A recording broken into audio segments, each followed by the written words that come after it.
Okay, so today we have Joy Division and Dead Souls. So it's been a couple of years since I last reacted to these guys, and they're one of my favorite bands I've ever come across. I knew them before the channel, but then I delved even deeper into their catalog, and here we go with Dead Souls, a song that I believe was released after Ian Curtis's death. But anyway, let's get into this. Almost 5 minutes long. Talk about it after. Let's go.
Ooh, there it is.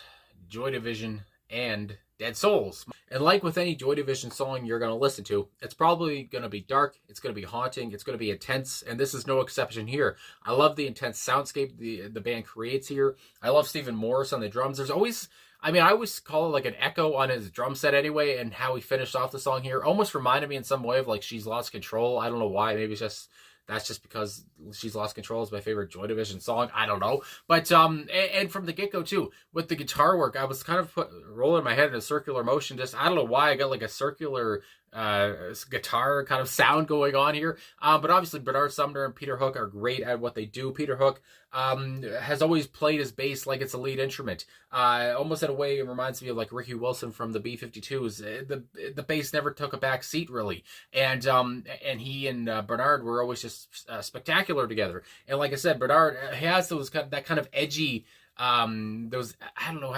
edgy guitar work, I guess is how I could describe it. And again, it creates that intense soundscape where it's just you're being overtaken, you're being enveloped again with this soundscape, and just how dark and cloudy everything seems to be, and it's just black. And that instrumental, I love how it's slow, whatever, and then it gets quicker and quicker, and then it goes slow again, and then it gets quicker and quicker, and you're just anticipating Ian to come in, and you're on the edge of your seat, even though I am sitting down. But and when he does come in, and I did actually see, just to talk about too, I did see a quote from Peter Hook, how he talked about why they would do long instrumentals sometimes. And he talked about how it was because Ian had time to size up the audience. Obviously, again, he struggled with anxiety, many mental health issues, epilepsy, of course, too. And it talked about how he also had time to dance when they had an instrumental. And I just love that. You know, these guys were just great friends to him. They try to work with him or whatever. They didn't look at him as an outcast, whatever. They were his friends, and they let him do what he wanted to do. They let him dance. You know, they didn't stop that. I like that a lot. But anyway, great friends, yes. But again, I just love this band. Each one of them great musicians. Again, Stephen Morris is one of my favorite drummers of all time. I just love his signature sound. Again, his echo, as I put it too, his quickness, his rhythm. I just love that. His enthusiasm, it's great. His energy he brought to the table, he brings to the table, whatever, is just so infectious. And you talk about, too, Bernard Sumner, a great guitarist. Again, these guys would go on to be in New Order and capitalize even more on their great sound. And Peter Hook, one of my favorite bassists of all time, too. These guys were this band was just full of great musicians. So, I mean, you know, this is just not any different from that. But again, Ian Curtis comes in finally with his baritone, resonant voice with these I talk about how intense the music is, but the lyrics add an even more intense layer. It's so sad. It's almost, you know, foreshadowing of what was to come. And I feel like that's not the first time Ian has done that. Again, I think the song was released after, or it came out on a compilation album, I think it was, but it was released after Ian's death, I want to say, or the same year anyway. I can't remember. I should actually, let me just look, because why the hell not, on genius.com here if it shows. Released here, it shows March 18th, 1980. So no, he was not gone yet. But it's just, again, it's foreshadowing, and it's sad in that way, very sad. And from the first line, there's so much despair. It's chilling. It's so authentic. He's being honest. He's being real. There's nothing fake about Ian Curtis and his words. And every song you listen to by Joy Division, it's just, I mean, there's so much emotion, and you gotta be ready to feel that emotion. So anyway, it's so big, and it's just so much to take in. But yeah, and no different here. But I want to go into these lyrics now, because I guess I talked about them. We got to talk about Ian's internal, thoughts, and his and what he thinks about on the outside as well, his external and internal thoughts, whatever the hell. So looking here on the first verse, someone take these dreams away. And again, just that building up of tension, of that intensity, whatever, finally coming with the first line, someone take these dreams away. Just asking for help. I mean, good Lord, and you're just like, God damn, I wish I could have helped. God damn. That point me to another day. A duel of personalities that stretch all true realities. Great rhyming, too. Sophisticated rhyming, you might even say. And And that's one thing too, just to say too, that I love how Ian's words were often very intelligent. He was a very intelligent writer, songwriter, lyricist, whatever you want to say. But yeah, just to talk about, I mean, he's being real, he's being straightforward. You can kind of understand where he's coming from off the bat. There's not really any complexity, I don't think, to these words. Talking about his different personalities. And again, I was reading quotes from the band. I think from, I don't remember if it was Hook or Sumner who said, but they talked about how Ian, there's two different personalities to Ian. There was a kind of a soft, funny side to him, but also a dark side, and a side where you were like, okay, I'm just gonna walk away from him right now. But anyway, so, and like many people, and he talks about the voices in his head. That people, again, I think back to this time in the late 70s, 1980 here when he passed. Obviously, I don't think mental health issues were talked about enough, or people look down at you for, I guess, struggling with those things. And I can imagine him being in that time and probably feeling not accepted or feeling out of place, obviously. And to go along with that, to go along with his divorce and his marriage. I don't know if he was getting divorced, but obviously his marital problems, having a kid, again, his epilepsy, just all of his mental health struggles. I was not good. And just talking about his personalities here and his problems, whatever. And I think about, I guess I'll go into the chorus. Hold on, I'll hold on that thought. They keep calling me, they keep calling me, keep on calling me, they keep calling me. And again, I talk about these voices in his head, I guess you would say.